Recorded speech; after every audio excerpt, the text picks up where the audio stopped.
Olá, alunos! Olá, alunas! Sejam bem-vindos à aula de Economia no programa Aprender e Estudar em Casa. Sou Maria Nascimento Costa, professora de Economia do 12º ano. Preparados para mais uma aula de Economia? Com certeza. Então vamos ver o sumário?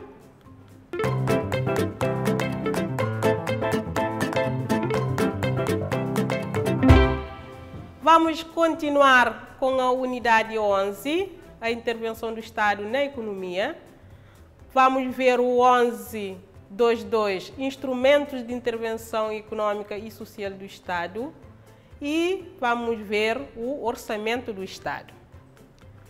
Para começar, os instrumentos de intervenção econômica e social do Estado. Ou seja, o Estado, nós vimos na aula passada, que o Estado tem como objetivo o quê? Promover a eficiência, promover a equidade e promover a estabilidade. Para conseguir esses objetivos, recorre a esses instrumentos, o planeamento e as políticas econômicas e sociais. Então, nós temos que o planeamento, através do planeamento, o Estado fixa um conjunto de objetivos econômicos e sociais que pretende alcançar em diferentes períodos de tempo.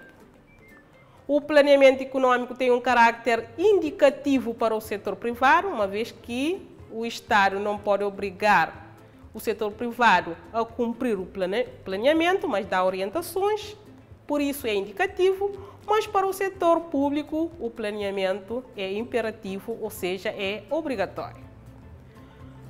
Quanto a políticas econômicas e sociais, também um outro instrumento que o Estado tem para poder conseguir os grandes objetivos, nomeadamente a política monetária, a política fiscal, a política orçamental, a política de redistribuição dos rendimentos, etc. Quanto a políticas econômicas e sociais, nós vamos ver nas próximas aulas. Hoje nós vamos continuar a ver o planeamento e já vamos entrar com o orçamento do Estado. Vocês, com certeza, já ouviram falar do orçamento do Estado. Já? Com certeza. O que é o orçamento do Estado? Já assistiram na Assembleia a discussão para aprovação do orçamento do Estado, não é? Então, o que é o orçamento do Estado? É um documento que prevê as receitas e as despesas do ano seguinte, porque é uma previsão.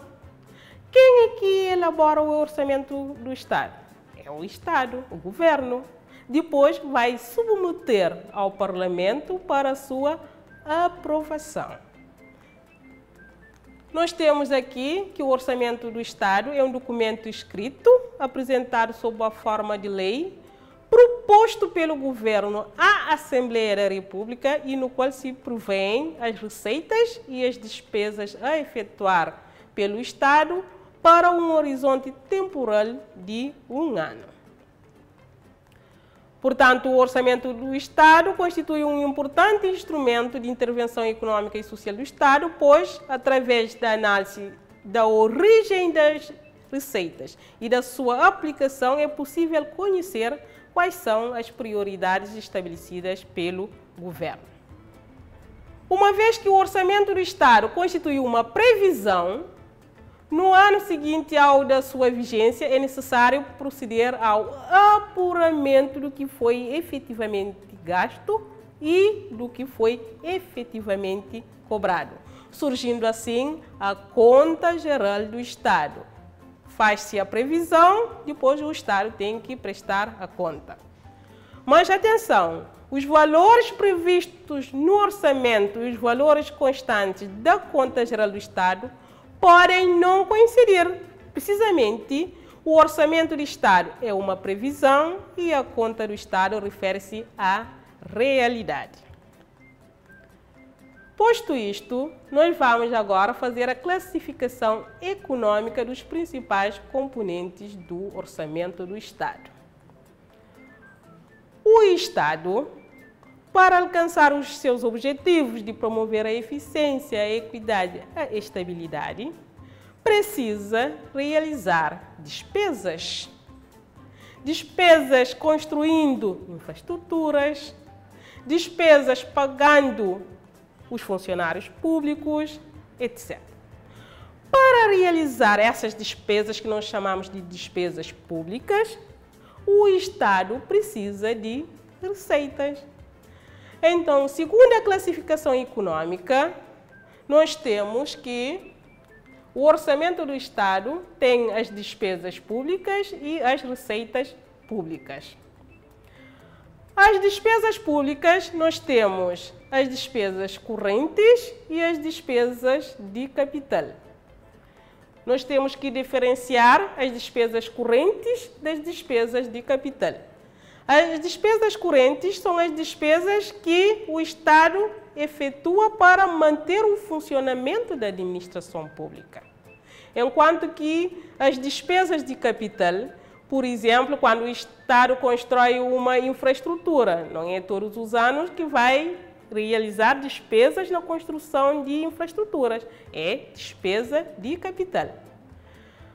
Enquanto às receitas, nós temos que as receitas públicas poderão ser também correntes, da mesma forma que se obtém no dia a dia, e as receitas de capital. As receitas correntes poderão ser coativas ou tributárias, e as receitas de capital poderão ser creditícias ou patrimoniais. Vamos ver então as definições e os exemplos. Nós temos que despesas correntes correspondem aos encargos permanentes do Estado no desempenho das suas funções num determinado ano. Exemplo de despesas correntes: pagamento dos vencimentos dos funcionários públicos, quando paga pensões de reforma e invalidez, quando compra bens não duradouros, como por exemplo, quando compra sabonete, quando na aquisição de combustível, bens não duradouros, a compra de papel, etc. Essas despesas nós chamamos de despesas correntes, despesas permanentes, despesas do dia a dia. Enquanto que as despesas de capital correspondem aos encargos assumidos pelo Estado no desempenho das suas funções num determinado ano. Exemplo: investimentos na construção de infraestruturas, como por exemplo barragens, os hospitais, as escolas, na aquisição de capital fixo, as máquinas, os equipamentos, portanto, na aquisição de equipamentos tecnológicos, quando faz os reembolsos de empréstimos, tem dívida, vai pagar, é despesa. Essa despesa é despesa de capital. Quanto às receitas, também temos receitas correntes e receitas de capital. As receitas correntes, portanto, no dia a dia, derivam de rendimentos criados no período de vigência do Orçamento de Estado e que se prevê que se voltem a repetir nos outros anos. As receitas correntes principais nós temos os impostos, as taxas e multas. Essas receitas são chamadas de receitas tributárias, também podemos chamar de receitas coativas, porque são fixadas através da lei, tendo os particulares de se submeter às condições impostas. Na próxima aula, nós vamos estudar essas receitas tributárias, ou seja, os impostos, as taxas e as multas. Não percam a próxima aula. Enquanto que as receitas de capital são aquelas provenientes dos rendimentos gerados pelo patrimônio de que o Estado é proprietário. Exemplo, aluguéis de prédios ou de terrenos. O Estado é proprietário de um prédio, de um terreno, aluga e obtém um rendimento esse que classificamos como sendo receitas de capital. Nos lucros das empresas públicas, também são receitas de capital, ou ainda nas privatizações das empresas. Quando uma empresa é do Estado, passa para privado, chama-se privatização, e o dinheiro arrecadado é considerado como sendo receita de capital. As receitas de capital podem ser patrimoniais ou creditícias. Receitas de capital, ou seja, patrimonial é quando a receita resulta do aluguer ou da venda do patrimônio do Estado. E uma receita é creditícia quando provém de um empréstimo.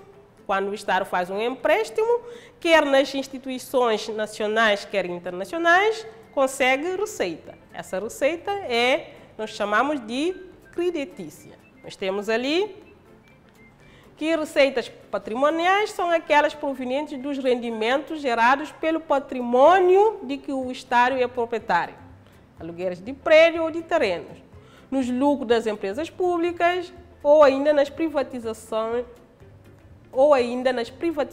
das empresas públicas. Enquanto que receitas creditícias são aquelas provenientes da contração de empréstimos. Terminamos assim a parte teórica. Chegou a hora de fazer os exercícios.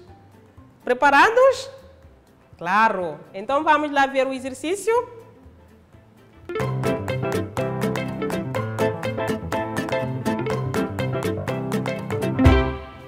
Exercício 1. Na coluna A, apresentam-se 3 tipos de receitas e, na coluna B, 3 exemplos de receitas. A coluna A e B vamos ver a seguir.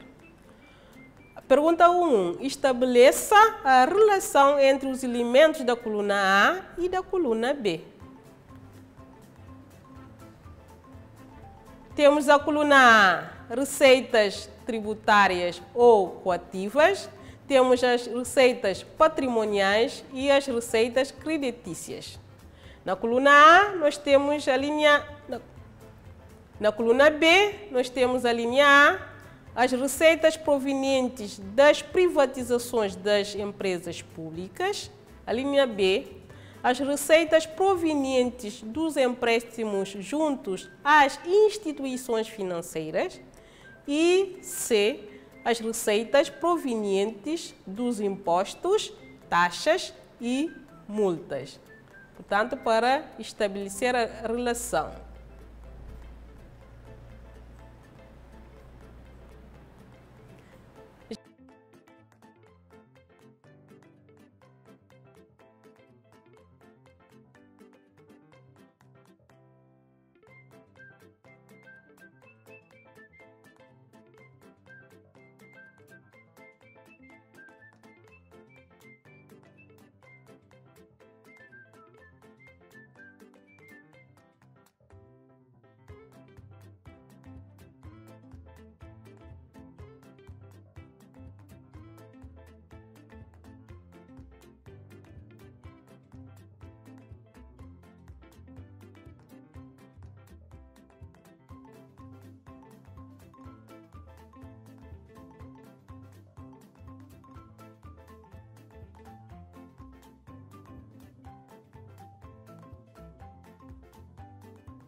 Já acabaram de fazer? Vamos conferir o resultado, certo? Vamos lá? 2. Receitas patrimoniais liga-se com A. Receitas patrimoniais, as receitas provenientes das privatizações das empresas públicas. 3. Receitas creditícias, liga-se com B. As receitas provenientes dos empréstimos juntos às instituições financeiras. E 1. Receitas tributárias ou coativas, liga-se com C, que é as receitas provenientes dos impostos, taxas e multas. Fizeram corretamente? Claro! Então chegou a hora de passar um pequeno trabalho para vocês fazerem em casa. Vamos anotar o TPC? Vamos lá?